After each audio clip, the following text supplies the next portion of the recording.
Good morning मित्रों। आजना video में आपणे विभाज्यतानी चावी विषे शीखीशुं।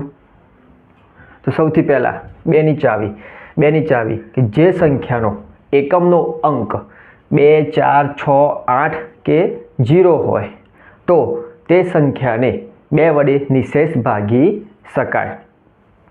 दाखला तरीके 28 छे तो 28 नो एकमनो अंक 8 छे, 72 छे 72 एकम अंक 2 छे, 576 છે એકમનો અંક 6 છે, 2240 છે એકમનો અંક 0 છે। તો આ બધી સંખ્યાને 2 વડે નિશેષ ભાગી શકાય છે। એ જ રીતે આગળ વધીએ કે 3 ની ચાવી શું કહેવા માંગે છે કે જે સંખ્યાના બધા જ અંકોનો સરવાળો 3 વડે નિશેષ ભાગી શકાય તો તે સંખ્યાને 3 વડે નિશેષ ભાગી શકાય। દાખલા તરીકે 165 છે तो 165 ने 3 वडे भगाशे कि नहीं भगाय? चलो आपणे जोईए शुं कहे छे कि 3 वडे निशेष क्यारे भगाय कि बधा ज अंकोना सरवाळाने 3 वडे भागी शकीए त्यारे। तो बधा अंको कया छे? अहींया 1, 6 ने 5 छे तो 1 + 6 + 5। चलो आनो सरवाळो કેટલો થાય છે? 6 ने 1 7 ने 5 12 थया। हाँ तो 12 ने 3 वडे भागी शकाय कि हाँ? तो 12 ने 3 वडे निशेष भागी शकाय। 3 वडे निशेष भागी शकाय। हाँ 3 वडे निशेष भागी शकाय छे 12 ने। तो 165 ने 3 वडे निशेष भागी शकाशे। चलो आगळ वधीए। 4 ની ચાવી છે। 4 ની ચાવી શું કહેવા માંગે છે? જે સંખ્યાના છેલ્લા બે અંકોને 4 વડે નિશેષ ભાગી શકાય તો તે સંખ્યાને 4 વડે નિશેષ ભાગી શકાય। કે દાખલા તરીકે 7824 છે તો તમે જુઓ છો કે 7824 છેલ્લા બે અંક કયા છે? 24 ને 4 વડે ભગાય? હા તો 7824 ને બી આપણે 4 વડે ભાગી શકીએ છીએ। આગળ જોઈએ 332 છે। 332 માં છેલ્લા બે અંક કયા છે? 32 છે। 32 ને 4 વડે ભગાય છે તો આપણે 332 ने भी 4 वडे निशेष भागी शकीशुं मित्रों। चलो आगळ वधीए। 5 ની ચાવી છે। 5 ની ચાવી શું કહેવા માંગે છે કે જે સંખ્યાનો એકમનો અંક 0 अथवा 5 होय ते संख्याने 5 वडे निशेष भागी शकाय। तो जो छो तमे एकमनो अंक कयो होवो जोईए? 0 अथवा 5 होवो जोईए। तो दाखला तरीके 50 है। 50 अंदर एकमनो अंक 0 है कि हाँ? 75 है। 75 एकमनो अंक 5 है तो हाँ अहीं एकमना अंकनी अंदर 0 अथवा 5 होवो जरूरी है कि 0 अथवा 5 हशे तो ज एने 5 वडे निशेष भागी शकाशे। आगळ वधीए। 6 ની ચાવી। 6 ની ચાવી શું કહેવા માંગે છે કે જે સંખ્યાને 2 અને 3 ની ચાવી 2 અને 3 ની ચાવી लागू पड़े ते संख्याने 6 वडे निशेष भागी शकाय। तो दाखला तरीके जो तो 1548 है। अहीं शुं कहे छे? 2 ની ચાવી અને 3 ની ચાવી बंने लागू पाडवानी छे अहींया। तो चलो 2 ની ચાવી शुं हती के एकमनो अंक 2, 4, 6, 8 के 0 होवो जोईए। तो एकमनो अंक 8 छे कि हाँ 2 ની ચાવી लागू पड़े छे। 3 ની ચાવી શું હતી કે બધા જ અંકોનો સરવાળો 3 વડે નિશેષ ભાગી શકાય। તો બધા અંકો સર્ચ કરી દઈએ। ચલો કે કેટલું થાય છે? 5 ને 6, 6 ને 4 10 ને 8 18 થયું મિત્રો। તો 18 ने 3 વડે ભગાય કે હા? 18 ने 3 વડે ભાગી શકાય। તો ભાઈ અહીંયા 2 ની ચાવી અને 3 ની ચાવી બંને લાગુ પડે છે। તો બંને ચાવી લાગુ પડે છે એટલે આ સંખ્યાને 6 વડે નિશેષ ભાગી શકાય। चलो मित्रों हवे आगळ वधीए। 7 ની ચાવી। तो 7 ની ચાવીमां 3 स्टेप है मित्रों। 3 स्टेप है। सौथी पहलू स्टेप है कि आपेली संख्यानो एकमनो अंक दूर करो। बीजू स्टेप है बाकी रहेली संख्यामां दूर करे एकमना अंकना 5 गणा उमेरो। तीजू स्टेप है कि जे मळेल परिणाम मळे छे एने 7 वडे निशेष भागी शकाय। जो ये संख्या 7 वडे भागी शकाय तो जे संख्या 7 वडे आपणे भागी शकीशुं। तो दाखला तरीके लईए 336 है। 336 है मित्रों। तो सौथी पहला आपेली संख्यानो एकमनो अंक दूर करो। तो एकमनो अंक कयो छे? એકમનો અંક 6 છે, દૂર કરી દઈએ તો કઈ સંખ્યા વધશે? 33. 33 વધે છે. ચલો હવે શું કહે છે? બાકી રહેલી સંખ્યામાં એટલે કઈ વચ્ચે બાકી રહી? 33. દૂર કરેલ અંકના 5 ગણા, જે દૂર કરેલ અંક હતો એકમના અંકના 5 ગણા ઉમેરવાના છે. તો કયો અંક દૂર કર્યો? 6. 6 ના 5 ગણા, તો 6 પંચા 30, તો વત્તા 30. તો ઉમેરી દીધા, ઉમેર્યા. હવે જે પરિણામ મળશે, પરિણામ કેટલું મળે છે આનું? 63. કેટલા મળ્યા? 63. તો જે પરિણામ મળે છે 7 વડે નિશેષ ભાગી શકાય કે? હા. 63 ને 7 વડે ભાગી શકાય છે? હા, ભાગી શકાય છે. તો આ સંખ્યાને 7 વડે નિશેષ ભાગી શકાય, તો 336 ને આપણે 7 વડે નિશેષ ભાગી શકીએ છીએ. જે 63 છે ને 7 વડે નિશેષ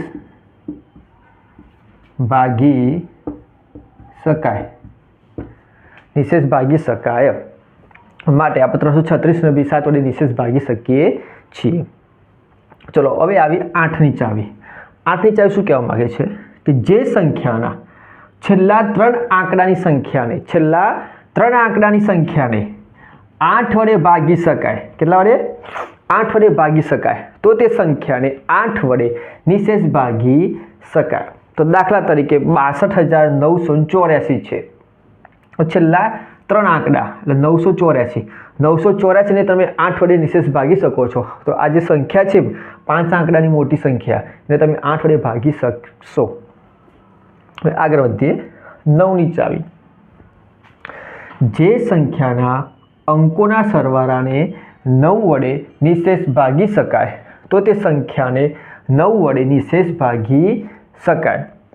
જે સંખ્યાના અંકોના સરવાળો છે એ સંખ્યાને 9 વડે ભાગી શકશો, તો એ જ સંખ્યાને 9 વડે નિશેષ ભાગી શકાય. દાખલા તરીકે 6,27,831 છે મિત્રો. આ સંખ્યા 9 વડે ભાગી શકાય. જોવું હોય તો આનો સરવાળો કરવો પડે. તો ચલો, 6 ને 2 8, 8 ના 8 16, 16 ના 3 19, 16 ના 3 19, 19 ને 20, 20 ને 7 27, 27 થાય છે. 27 ને 9 વડે ભગાય? હા, 27 ને 9 વડે ભગાય છે. તો આ સંખ્યાને બી તમે 9 વડે ભાગી શકો છો. આગળ વધીએ. 11ની ચાવી. જે સંખ્યાના એકી ક્રમના અંકોનો સરવાળો, કયા? એકી ક્રમના અંકોનો સરવાળો તથા બેકી ક્રમના અંકોનો સરવાળો કરવાનો છે. કરી તેમની બાદબાકી કરતા જવાબ શું મળે? 0 આવે અથવા 11ના ગુણાંકની સંખ્યા આવે, તો તેને 11 વડે નિશેષ ભાગી શકાય. તો ચલો મિત્રો, એ શું કહે છે? એકી ક્રમના અંકોનો સરવાળો અને બેકી ક્રમના અંકોનો સરવાળો કરવાનો છે, અને એમને બાદબાકી કરતા એનો તફાવત કેટલો આવવો જોઈએ? 0 અથવા 11ના ગુણાંકની સંખ્યા મળવી જોઈએ. 11ના ગુણાંકની સંખ્યા એટલે 11, 22, 33, 44 કહીએ એ સંખ્યા આપણે મળવી જોઈએ. તો જોઈએ આગળ. દાખલા તરીકે છે 5,324 છે. તો એકી ક્રમ, તો એકી ક્રમ કયો છે? આ 5 અને 2 એકી ક્રમમાં આવે છે. તો ચલો, 5 ને 2 7 થાય છે. બેકી ક્રમમાં કેટલા છે? 3 અને 4, 3 અને 4 એ બી 7 જ થાય છે. તો 7માંથી 7 જાય તો 0, તો આપણે 0 મળી ગયો, 0 મળે છે. હા, તફાવત 0 આવે. તો આ સંખ્યાને આપણે 11 વડે ભાગી શકીએ છીએ. તો ચલો આગળ વધીએ. કે પરીક્ષામાં ખાસ કરીને 11ની ચાવી છે, એ ચાવી ઉપરથી દાખલો પૂછાતો હોય છે. કે ચલો એ દાખલો આપણે અહીંયા જોઈએ કેવી રીતે એની ગણતરી કરવાની. તો અહીંયા એક સંખ્યા આપી છે કે આ જે સંખ્યા છે એ સંખ્યાના 11 વડે વિભાજ્ય છે. આ સંખ્યા ફાઇનલ 11 વડે ભાગી શકાય છે, પણ અહીંયા એક x આપી દીધો છે. તો x બરાબર કેટલા એ આપણે ફાઇન્ડ કરવાનું હોય છે. તો જોઈએ આપણે x બરાબર કેટલા થાય છે ફાઇન્ડ કરીએ. તો 11 વડે વિભાજ્ય છે, તો 11 ની ચાવી શું હતી? એકી ક્રમના અંકોનો સરવાળો કરીએ. ચલો, એકી ક્રમના અંકો કયા આવે છે? અહીંયા આપણે એનો સરવાળો કરીશું. તો ચલો, સૌથી પહેલા એકી ક્રમ કયા કયા આવે છે જોઈ લો તમે. 9, 2, 5 અને 6. તો કેટલા છે? 9 + 2 + 5 + 6. આ એકી ક્રમના અંકોનો સરવાળો મળ્યો આપણને. હવે કરવાનો છે બેકી ક્રમના અંકોનો સરવાળો. 7, 1 અને x છે. તો બાદબાકી કેટલા થાય છે? 7 + 1 વત્તા એક્સ. આમનો તફાવત કરવાનો છે, વચ્ચે મેં માઇનસ કર્યું છે. ચલો 3 તફાવત કરવાનો છે. આપણે પેલા સરવાળો કરી દેવાનો. સરવાળો કેટલો થાય છે? 9 ને 2 11 9 ને 2 11 11 ને 5 16 16 ને 6 22. તો આનો સરવાળો થાય છે 22 માઇનસ. ચલો આનો સરવાળો કેટલો થાય છે? 7 વત્તા 1 એટલે 8 વત્તા એક્સ થાય છે. ઓકે. બીજું અહીંયા શું હતું? આમનો તફાવત કરતાં બાદ બાકી શૂન્ય આવે અથવા 11 ના ગુણાંકની સંખ્યા આવે. તો સૌથી પહેલાં ચલો આપણે શૂન્ય આવે છે એનો ટ્રાય કરીએ કે સેટ થાય છે. અહીંયા 22 છે માઇનસ 8 વત્તા એક્સ. હવે એક્સની જગ્યાએ હું કઈ સંખ્યા લઉં તો અહીં બાદ બાકી શૂન્ય થાય. તો ચલો આપણે જોઈએ. એક્સની જગ્યાએ હું જે સંખ્યા લઈશ, અહીંયા 22 છે તો અહીંયા બી 22 થવા જરૂરી છે. તો અહીંયા 8 છે તો એક્સની જગ્યાએ હું કઈ સંખ્યા લઉં તો 22 થાય. તો તમે જુઓ છો મારે સંખ્યા અહીંયા મોટી લેવી પડશે. કેમ? 2 ડિજિટમાં લેવી પડશે, 2 આંકડાની અંદર સંખ્યા લેવી પડશે. પણ મિત્રો અહીંયા તમે જુઓ આપણે એક જ આંકડો શોધવાનો છે તો 2 ડિજિટની સંખ્યા પર લઈ શકતા નથી. એક્સની જગ્યાએ 2 ડિજિટની સંખ્યા લઈ શકતા નથી. કેમ કે આપણે એક જ ડિજિટમાં જવાબ જોઈએ છે. માટે 2 ડિજિટની સંખ્યા આવે છે એટલે શૂન્ય લાવવા માટે શક્ય બનશે નહીં.